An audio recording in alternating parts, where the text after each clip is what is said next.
सदियों से हमारे देश की पहचान है।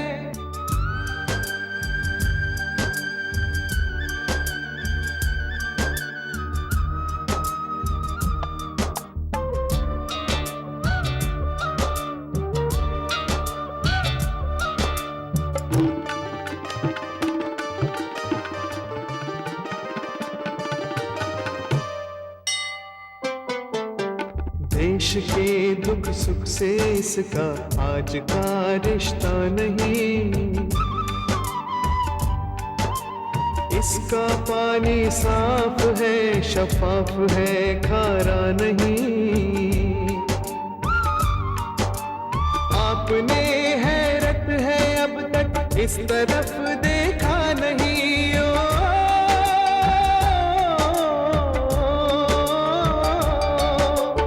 आपने हैरत है अब तक इस तरफ देखा नहीं। जो सियासत ने बनाया है ये वो नक्शा नहीं, जो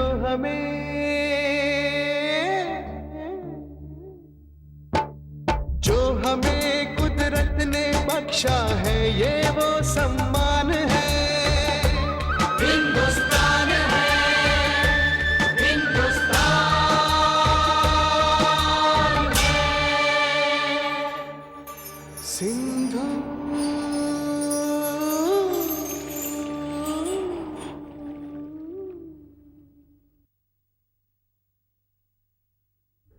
सच तो यह है महान सिंधु कि आपको एक पड़ोसी देश की नदी जानकर बुला दिया गया था। मोहनजोदड़ो एवं हड़प्पा, जिसकी खुदाई के बाद प्राप्त हुई वस्तुओं ने पुनः आपकी महानता स्थापित की, जिसके एक एक अवशेष में उस काल की संस्कृति और सभ्यता का ज्ञान हमें मिलता है। कुछ लोग तो हड़प्पा एवं मोहनजोदड़ो और सिंधु घाटी सभ्यता को दो अलग अलग बातें मानते हैं। नहीं वत्स, मोहनजोदड़ो तथा हड़प्पा मेरी उसी प्राचीन सिंधु घाटी सभ्यता का दर्शन कराते हैं। इस विषय पर तो कई विद्वानों के मत हमें प्राप्त हैं। सिंधु नदी का भारत के इतिहास के साथ और भारत की सभ्यता के साथ बहुत घनिष्ठ संबंध है। इसकी पहचान, पहले भारत की सभ्यता की पहचान हमें दो नदियों से मिलती है, सरस्वती और सिंधु दोनों। ऋग्वेद में भी, लिटरेचर में भी सिंधु और सरस्वती का नाम बराबर साथ चलता है। लेकिन पुरातात्विक सब प्रमाणों से ये पता चला है कि सिंधु नदी के किनारे से हमारे इस देश की जिस सभ्यता की शुरुआत लगभग 7 से 8 हजार साल पूर्व शुरू हुई, तब से लेकर आज तक अनवरत धारा चली आ रही है। सिंधु नदी का उद्गम हमारे लिए पवित्रतम स्थलों में है। और जैसा कि आप जानते हैं, भारत में नदियां मात्र नदियां नहीं हैं। भारत में नदियों का कॉन्सेप्ट रिवर नहीं है, बल्कि उनको जीवनदायिनी मां कहा गया है। तो सिंधु को ऋग्वेद में भी उसी तरह से देखा गया है। और ऋग्वेद में सिंधु और सरस्वती के किनारे उपजी हुई सभ्यताओं का बहुत डिटेल में डिस्क्रिप्शन है, बहुत डिटेल में उनके बारे में बातें कही गई हैं। लिहाजा अगर हम ये कहें कि सिंधु नदी के किनारे हमारी सभ्यता का उद्गम हुआ, शुरुआत हुई, लेकिन सिंधु और सरस्वती दोनों नदियों ने मिलकर हमारी सभ्यता को प्रौढ़ता प्रदान की, हमारी सभ्यता को एक आइडेंटिटी प्रदान की, एक पहचान दिया, और वो पहचान दी जो आज तक चली आ रही है। हड़प्पा मोहनजोदड़ो की सभ्यता सिंधु घाटी की सभ्यता कहलाई और फिर सिंधु घाटी सभ्यता सिंधु सरस्वती सभ्यता के नाम से जाने जाने लगी। वास्तव में आरंभ में सभ्यता से जुड़े सभी अवशेष और नगर सिंधु नदी के किनारे मिले, लेकिन धीरे धीरे नए पुरातात्विक प्रमाण सामने आए। तब यह पता चला कि सभ्यता से जुड़े जितने स्थल सिंधु के किनारे मिले हैं, उससे कहीं अधिक स्थल लुप्त हो चुकी सरस्वती और उसकी सहायक नदियों के क्षेत्र में है। और तब पुरातत्ववेत्ताओं ने स्वाभाविक रूप से इसे सिंधु सरस्वती सभ्यता नाम दिया। इस सभ्यता को केवल सिंधु सभ्यता न कहें, सिंधु सरस्वती सभ्यता कहें।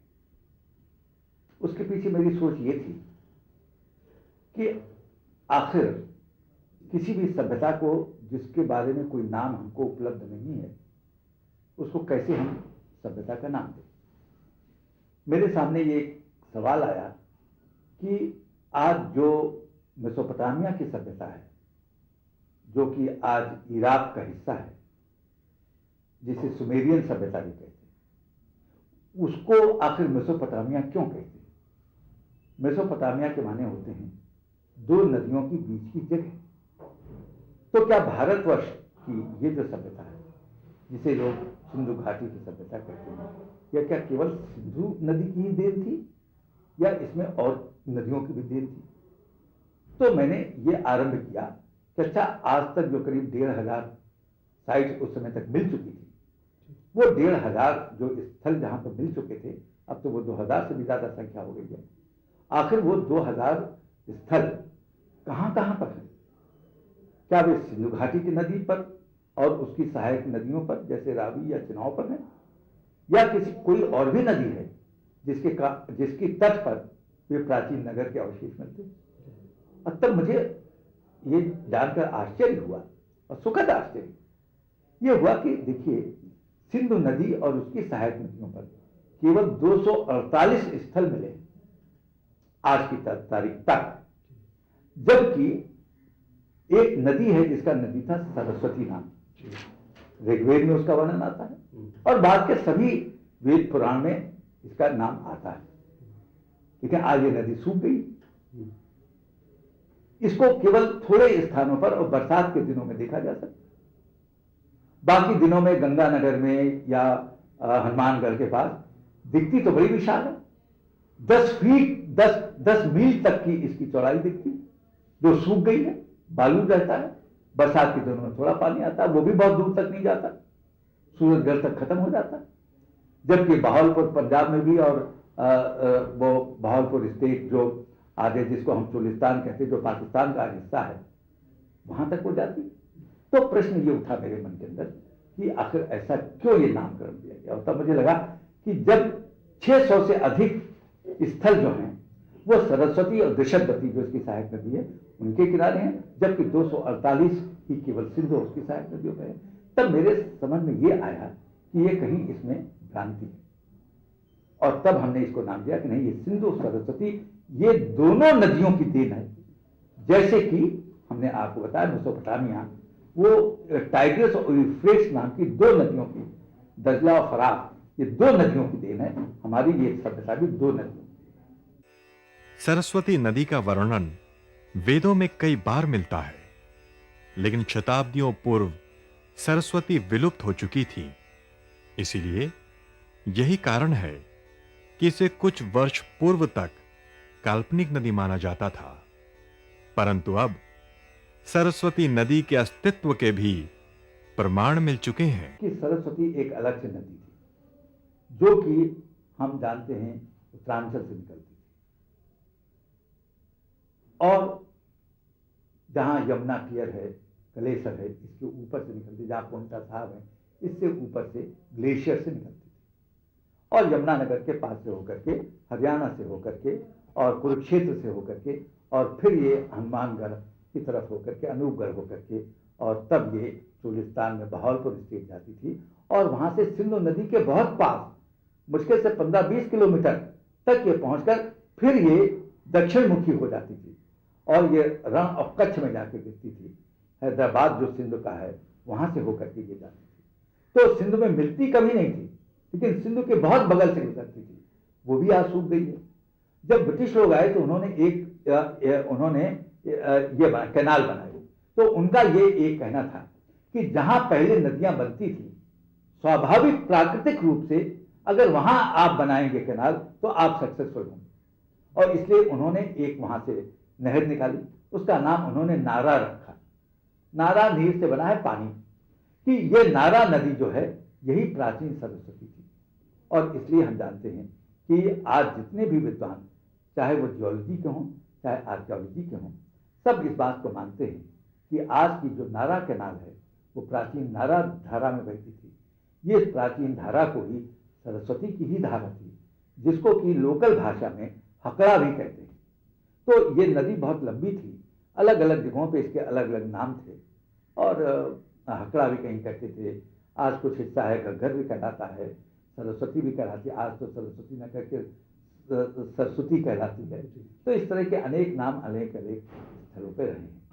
धीरे धीरे ये धारणा भी मजबूत हो रही है कि वैदिक संस्कृति सिंधु सरस्वती सभ्यता का ही अंग है। सिंधु सरस्वती सभ्यता का विस्तार क्षेत्र इस तथ्य की पुष्टि करता है। 1949 के बाद जब और खोजें शुरू हुई तो ये देखा गया कि सरस्वती जो लुप्त हो चुकी थी, लेकिन आज भी वो एक सूखी हुई नदी के रूप में दिखाई देती है, लैंडसेट इमेजरी से दिखाई देती है, मुगल साहित्य में तमाम लिखा हुआ है, तबकाते नासरी वगैरह में सरस्वती का जिक्र है। उस नदी के किनारे या उसकी जो सहायक नदियां थी उसके किनारे वो स्थल मिले जिनको हम सिंधु सभ्यता के स्थल से नाम से जानते हैं। और इस पूरी सभ्यता का जो विस्तार है, उस सभ्यता का विस्तार लगभग वही है जो ऋग्वेद की सभ्यता है। ऋग्वेद का जो भौगोलिक विस्तार है वही विस्तार इस सभ्यता का है। लिहाजा किसी भी तरीके से अगर आप देखें तो इसमें कोई संदेह नहीं रह जाता कि सिंधु और सरस्वती का वर्णन जिस तरह से ऋग्वेद में मिलता है, सरस्वती को नदीउत्तमा कहा गया है, सर्वोत्तम नदी, नदियों में नदी, और उसके किनारे बसे हुए सारे स्थल, वो सब पुरातात्विक प्रमाण साबित कर देते हैं। लेकिन हमें ये नहीं भूलना चाहिए कि दोनों सभ्यता, इस सभ्यता के विकास में दोनों नदियों का योगदान है। लिहाजा उचित नाम तो सरस्वती सिंधु सभ्यता ही है, और लेकिन सिंधु सभ्यता के किनारे इसकी नींव पड़ी। वहां जो मिले हैं स्थल वो 8,000 साल 7,000 साल पुराने हैं। तो एक अनवरत कड़ी जुड़ती है। तो हमें कभी ये नहीं सोचना चाहिए कि हम कहीं से कट गए। आखिर सिंधु भी भारत का हिस्सा थी, आज पाकिस्तान में है। 1947 में वो भारत का हिस्सा थी, और ऋग्वेद के समय से लेकर कंधार, काबुल से लेकर वो पूरा हिस्सा भारतवर्ष का था, अखंड भारत। आफ्टर ऑल जब हम आप गांधारी की बात सोचते हैं, महाभारत में गांधारी पत्नी थी धृतराष्ट्र की, वो कौन थी? गांधार से आई थी। गांधार कहां है? अफगानिस्तान में। तो हमें ये नहीं भूलना चाहिए कि सांस्कृतिक रूप से, सभ्यता के रूप से, इतिहास के रूप से हमारा पूरा विस्तार काबुल से लेकर आसाम तक और कश्मीर से लेकर कन्याकुमारी तक ये पूरा क्षेत्र है। लेकिन यह क्षेत्र एक ही दिन में नहीं जाना गया है। ऋग्वेद के समय में जितना क्षेत्र जाना जाता था उतना क्षेत्र हमें सिंधु सभ्यता से साफ दिखाई देता। देश जाग रहा है, धीरे धीरे जागृति आ रही है। भारत, तुम्हें एक सूचना दूं? अवश्य महान सिंधु। कदाचित तुम्हें पता नहीं, मेरी जन्मस्थली पर पहले विदेशी और अब कुछ भारतीय आए हैं। मैंने जब उन्हें अपने जन्मस्थली पर देखा तो मुझे बड़ी प्रसन्नता हुई। मुझे लगा आज कुछ आए हैं, कल अनेक आएंगे। वो किस तरह आपके जन्मस्थल तक पहुंचे? क्योंकि वहां तक पहुंचना सरल नहीं है। तुम तो भारत हो, अपनी दिव्य दृष्टि से देख सकते हो।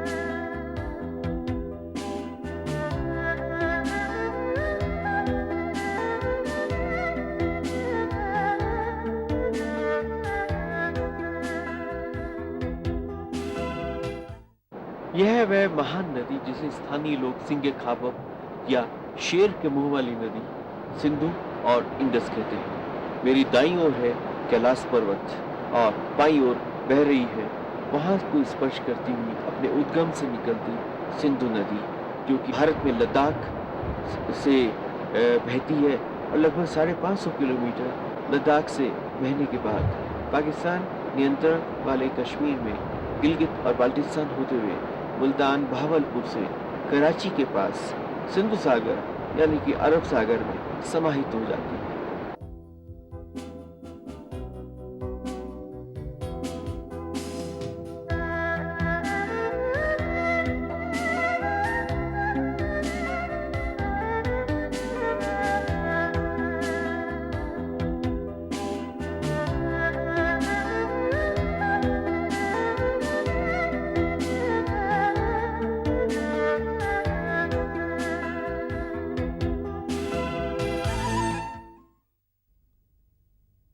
कितने साहसी हैं ये लोग।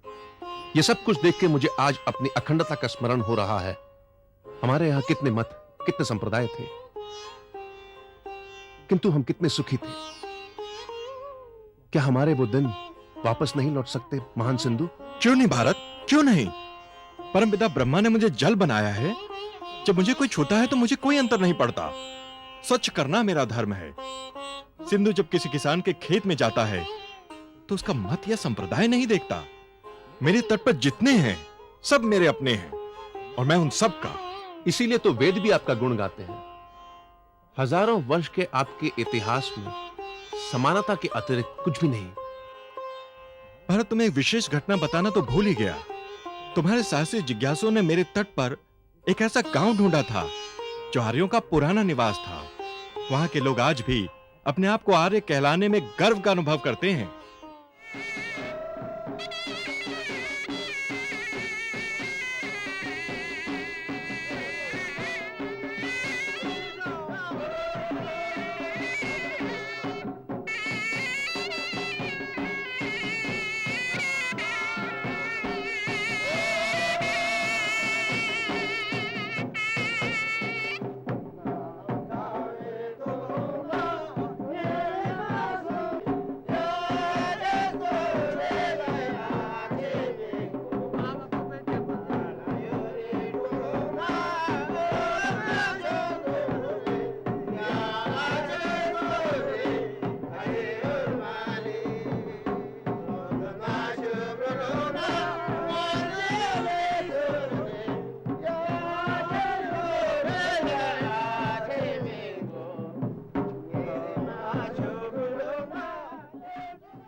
सिंधुदेव, आपने जिस आर्य ग्राम की बात मुझे बताई, उस ग्राम का नाम दाह है?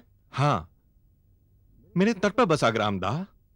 ऐसी मान्यता है कि लद्दाख में आए ये पहले आर्य होंगे जो कदाचित खाना बदोश के रूप में यहां आए होंगे, या ईसा पूर्व 326 में सिकंदर के आक्रमण से पलायन करके आए होंगे। इस ग्राम के मुखिया से तुम्हारे जिज्ञासाओं के बारे में जो वार्ता हुई उसे सुनो। माना जाता है कि दाहनु में बसने वाले लोगों का आर्य सभ्यता के साथ कुछ संबंध है। इसके बारे में आप मुझे क्या बताना चाहेंगे? ये हमारा जो रिवाज है ये पहले दिल्ली से आया हुआ है। हमें हरियाणा से हमारा जो पहले दिल्ली का राजा का खानदान का है। एक खानदान का राजा का लड़का उधर से शिकार के लिए गांसोक में, अभी गांसोक होता है, पहले हम जलसा बोलते थे। वो एक दिन सर्दी में इधर आ गया तो उसके दूध में भूसा डाल कर रहा था। उधर से उसमें थोड़ा दूध खड़ा तो उसमें से भूसा में से कुछ दाना गिर गया उधर, वो जो का दाना गिर गया। और नेक्स्ट साल पिछले और दूसरी साल वो आ गया तो फिर उस दाने को पौधा लगा के अभी हमारा अनाज बोलता है अनाज, वो अनाज पैदा हो गया। तो फिर उसने सोचा कि हाँ इसी जगह में ज़रूर गाँव बसेगा, ये बसने का कोई मेरे को इरादा लग गया। फिर उधर से जाकर वो वापस गया उसे, और पिछली साल आ गया उसका बाल बच्चे लेके आगे अभी गांसों में बस गया। इसका क्योंकि हमको उस टाइम फिर वो पूजा नहीं पड़ता था, सिर्फ देवता को पूजा करता था इसलिए देवता को पूजा करता था। तो फिर उसने बोला कि वो हमारा ड्रेस जो सफ़ेद था और देवता का ड्रेस पूरा सफ़ेद होता था, इसलिए हम देवता के ड्रेस लगा के फिर लड़की लड़का सब सफ़ेद ड्रेस को पसंद करते थे। अभी जो ड्रेस काला पे अभी भी नहीं लगाता। देखो हमारा खाल भी, लड़कियों का खाल है वो भी सफ़ेद, चांदी लगाएगा तो वो भी सफ़ेद, कपड़ा लगाएगा तो ये भी सफ़ेद, अभी कमरबंद देखो कमरबंद लगाएगा ये भी सफ़ेद, इस तरह लगता था सर। एक्चुअली तो ये दाह और बेमा में बसने वाले लोगों के लिए, आर्यंस के लिए ये सिंधु क्या महत्व रखता है? तो ये बहुत एक महत्व रखता है कि दरिया सिंध जो है, तो पहले हम दरिया सिंध कहते हैं इसको, जो यहाँ से बहते हैं कि तिब्बत से होते हुए ये, तो हमारा एक बौद्ध धर्म में ये पहले से भी मशहूर है दरिया सिंध जो है। किस लिए मशहूर है? तो हम एक दरिया सिंध जो रखते हैं, मतलब लद्दाखी में हमारा बोलता है एक सिंगे कबाब। सिंगे कबाब जो एक शेर होता है, तो सिंगे जो कबाब है अभी तिब्बत में हमें दर्शन के लिए तो कुछ सालों से ये हम बंद है अभी। तो पहले बुजुर्ग बोलते थे कि हम ये सिंगे कबाब का पानी पीने वाला है, लद्दाखी लोग बहादुरी है, किस लिए हम अभी तो सिंगे कबाब जो है, सिंगे जो बोलता है शेर, शेर के मुंह से ये दरिया सिंध जो निकलते हैं। तो इसलिए हमारा जो लद्दाखी, आमतौर पर लद्दाखी जो है मतलब गाने पे भी होता है। अब देखो अभी बहुत मशहूर हमारा लद्दाख सिकोट जो है, हमारा हिंदुस्तान गवर्नमेंट का फौजी है, मतलब हमारा 1971 की लड़ाई में हमारा कर्नल जिन साहब ने नुब्रा मतलब नुरवा की मतलब इस एरिया में हम जो है बुड़ाल के एरिया के रहने वाले हैं, तो कितना बहादुरी किया और हिंदुस्तान का कितना सर ऊंचा किया हमने। और यहाँ सिंधु नदी के पानी पीने की वजह से हमें इतना ताकत और इतना पावर वाले आदमी है। लेह से बटालिक की तरफ जाते हुए पहाड़ों के बीच बसा है दाह गांव। कहा जाता है कि आर्य सबसे पहले दाह गांव में आए। कुछ लोग ये भी कहते हैं कि यहाँ के निवासी गिलगित से आकर यहाँ बसे। ऐसी कई किंवदंतियां और कहानियां दाह गांव के बारे में प्रचलित हैं। जब आर्य लोग गिलगित से जब आए, ये कुछ गांवों में तो बोलते हैं रूम से आए हुए हैं।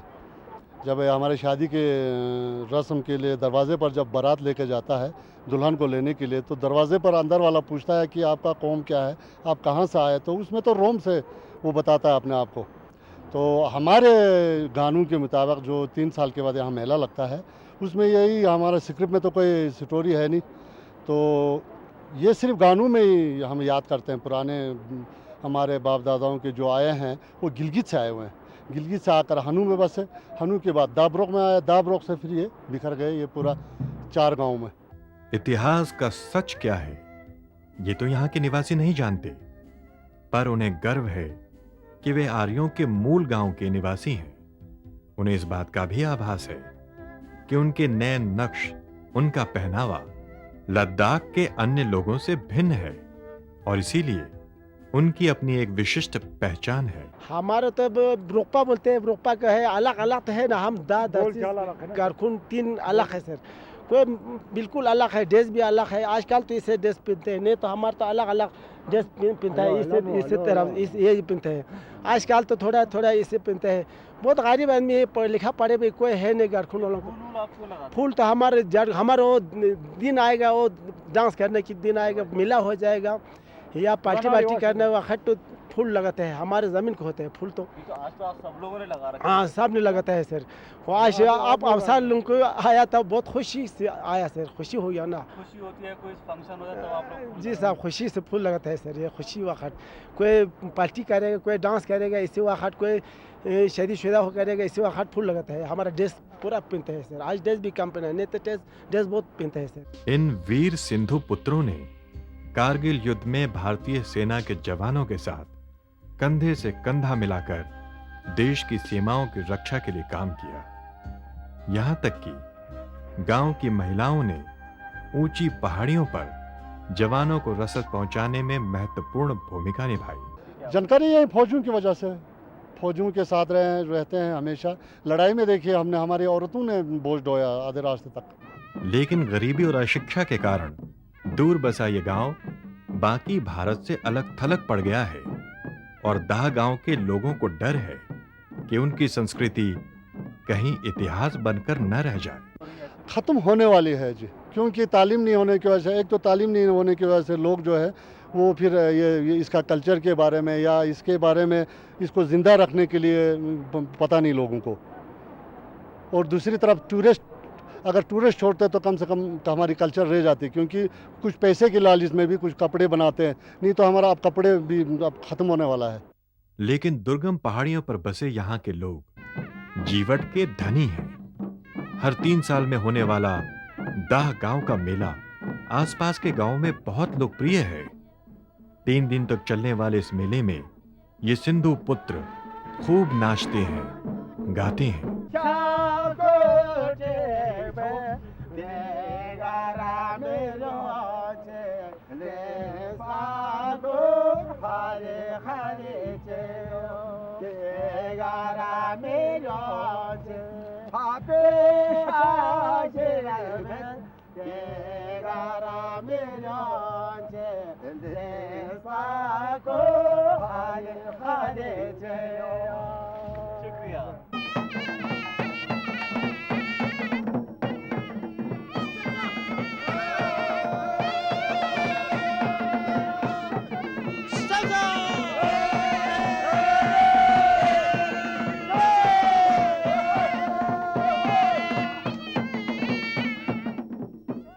देखा है नारियों का भारत?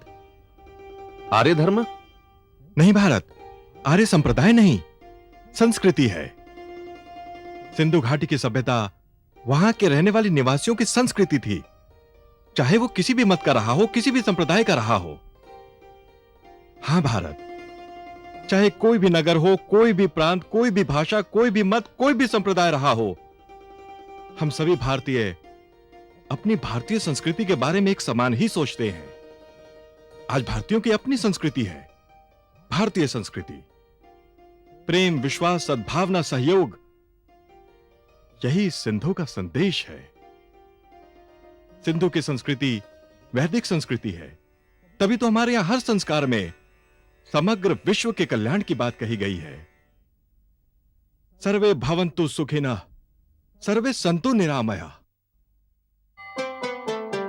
देश के दुख सुख से इसका आज का रिश्ता नहीं,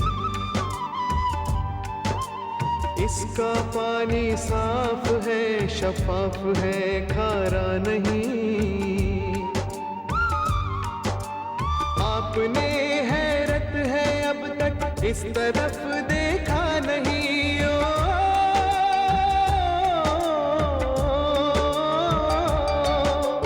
आपने हैरत है अब तक इस तरफ देखा नहीं, जो सियासत ने